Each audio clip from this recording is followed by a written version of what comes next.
ମାମା ହୁଁ ଗୋଟେ କଥାଟେ କହିବି। କି କଥା? ଆମ ଏଇ ଦୁନିଆର ସବୁଟା ବଡ଼ କିଏ? ଭଲ କଥାଟେ ପଚାରିଲୁ ତୁ। ଆପଣମାନେ କୁହନ୍ତି ଦୁନିଆ ଠାରୁ ବଡ଼ କିଏ? ମୋ ପୁଅ ପଚାରୁଛି ମୋତେ, ଗୋଟେ ମାଆକୁ ପଚାରୁଛି ଏ ଦୁନିଆରେ ବଡ଼ ସବୁଠାରୁ କିଏ? ବଡ଼ ହେଉଛି ପଇସା। କ'ଣ ପାଇଁ? କାହିଁକି? କାହିଁକି? ପଇସା ନହେଲେ ଧନ ତୁ ଗଣ୍ଡେ ଭଲରେ ଖାଇ ବି ପାରିବୁନି, ଜାଣିଛୁ? ପଇସା ହେଉଛି ସବୁଠାରୁ ବଡ଼। ଭଗବାନଙ୍କୁ ବି ପଚାରୁନାହାନ୍ତି।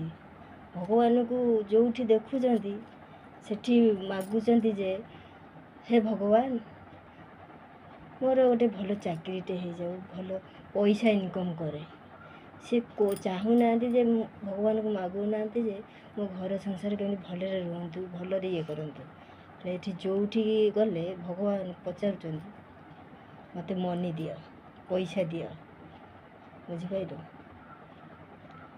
ପଇସା ନଥିଲେ ତୁ ଡାକ୍ତରଖାନା ଯାଉଛୁ, ପଇସା ସେଠି ଫର୍ମ ଫିଲ୍ଅପ୍ ନ କଲେ ଅପରେସନ୍ ହେଇପାରୁନି।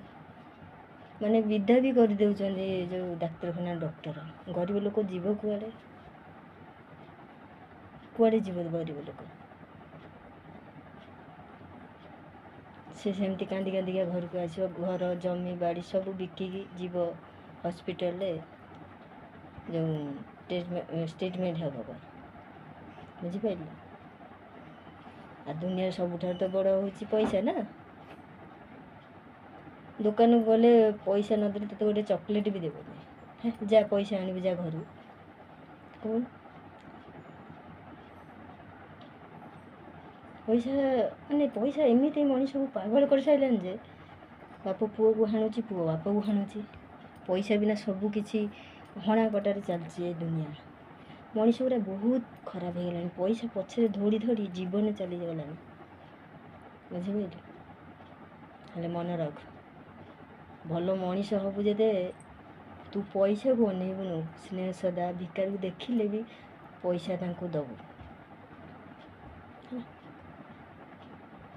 ତୁ ଅମଣିଷ ଭଳିଆ ଯେଉଁ କାମ କରୁଛନ୍ତି ସବୁ, ଚୋରି କରିକି ହାଣି କଟାରେ ପଇସା ପାଇଁ ପାଗଳ ହେଇଯାଉଛନ୍ତି ନା। ଠିକ୍ କହିଲି ନା? ଆପଣମାନେ ଲାଇକ୍ ଗୋଟେ ଦିଅନ୍ତୁ, କମେଣ୍ଟରେ ବି ଲେଖନ୍ତି ଠିକ୍ ନା ଭୁଲ।